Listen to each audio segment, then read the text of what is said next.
crypto market is down bad right now. I mean, Bitcoin went down over 20%, Ethereum went down over 40%. However, in this video, I'm going to give you guys the 3 catalysts that we need in order for crypto to go back to where it was and get this a crazy alt season that everyone's waiting for. Plus, at the end, I'm going to show you guys a chart that has almost predicted the tops and bottoms for Bitcoin over the past 12 months and where it says Bitcoin is going to go in the next 3 to 4 months. So first, I'm going to start off with the 3 catalysts that we need right now for alt season. And the first catalyst is low inflation. So what tracks inflation is CPI, and CPI stands for Consumer Price Index. So right here is a chart of CPI over the past like 20 years. And as you can see, right now, we're hovering just slightly under 3% at 2.8%, which was recorded in February. And as you can see here, the CPI chart is based on a lot of main things that people would purchase every single day. Food at home, energy, electricity, apparel, medical care, shelter, education, gasoline, natural gas. So you see everything that basically people would buy on almost like a daily basis or need on a daily basis, that is what is tracking inflation. So as these prices go up, inflation goes higher, and as these prices go down, the CPI chart goes lower. So why this is so important for inflation to go down is because when inflation goes down, this leads to growth stocks to outperform value stocks. So value stocks are like really big companies like Berkshire Hathaway, JP Morgan, all these large companies that have been around for over 100 years and are proven to be not so volatile and almost like a safer investment for people to put their money in. Now, growth stocks literally represent companies with high growth potential. These are companies like Amazon, Apple, Tesla, Google, basically newer companies that are still big companies, but since they're newer, they have more room to grow and will usually produce a greater return on your investment if you put money into them. So when CPI, when inflation goes down, more people tend to put their money into growth stocks because there's more money in their pocket from less spending on other everyday items. So the more money people have in their pockets, the more likely they're going to invest in growth stocks. And this is crucial for Bitcoin because Bitcoin is a newer digital asset similar to growth stocks. So when people start investing in growth stocks, when those stocks are outperforming your JP Morgan, Berkshire Hathaway, this means that Bitcoin is almost now included in the asset class of growth stocks because it's newer, it's smaller, and it has the most room to grow. The next catalyst that we need for a crypto alt season is for the Fed to cut rates. So this year, the Federal Reserve is expected to cut rates down to around 3.75 to 4%. As of right now, in the last FOMC meeting on March 19th, the Feds kept rates unchanged at around 4.25 to 4.5% range. So we're still looking at a 25 to 50 basis point cut in rates this year. So the Fed usually cuts rates to stimulate economic growth in the economy, and we only cut rates when the stock market is doing not so good. If we take a look at the S&P 500 right now, literally it was almost at 6,000 and it has dropped since to 5,600, actually at one point hitting 5,500. So literally it's around a 5% drawback right now on the S&P 500. 5%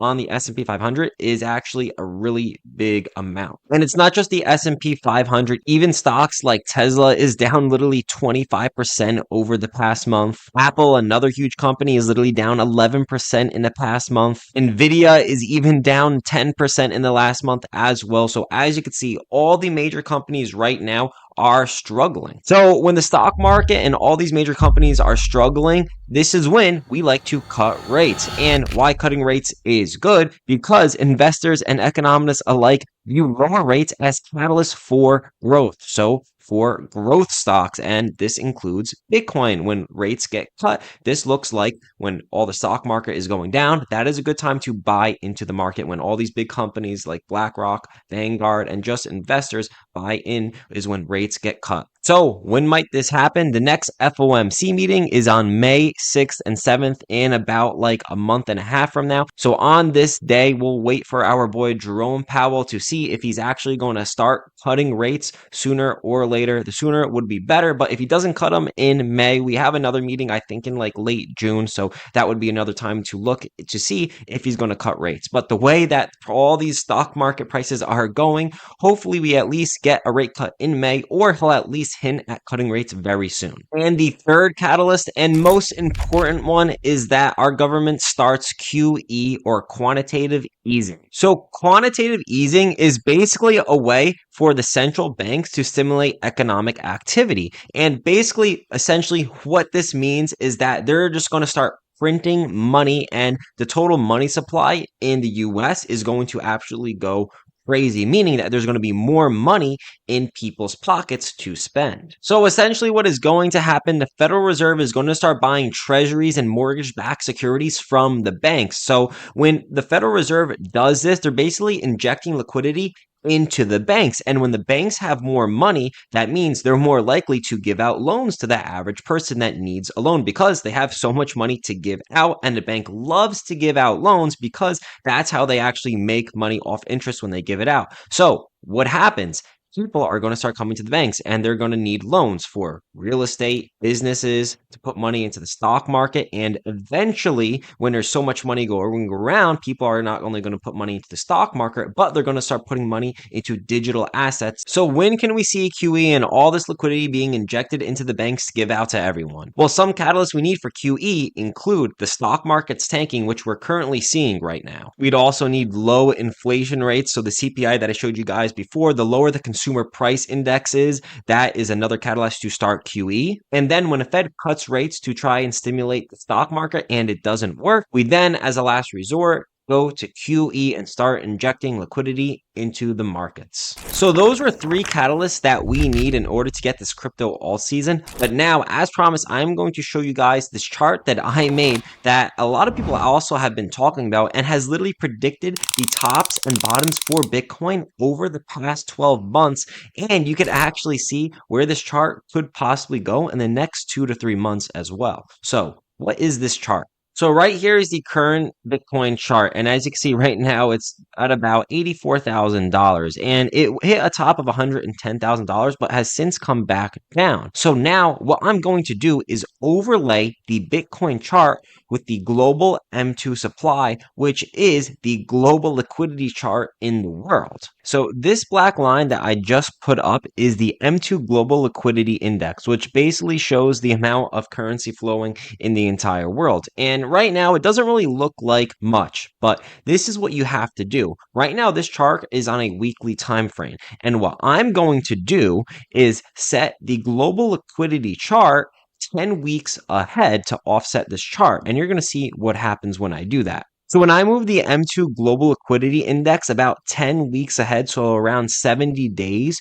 you can see that this chart literally almost matches up with Bitcoin, literally calling tops and bottoms in the market. But if you go back to around 2022 and 2023, the M2 Global Liquidity Index doesn't really match up with Bitcoin until the Bitcoin ETFs were approved. So on January 10th of 2024, Bitcoin got officially approved for its ETFs. And I marked out right here at around January 10th of 2024, this is when the M2 Global Liquidity Index started matching up closely with Bitcoin. The reason for this is because literally Bitcoin has its own ETF. So this just proved that Bitcoin itself became a more safer asset to invest in since it's gotten its ETF. And since that has happened literally around 14 months ago, this chart has been almost in line with Bitcoin. But however, like I said, the global liquidity index, I pushed it forward 10 weeks ahead. So on its day-to-day time frame, it doesn't match up. Basically, what this chart shows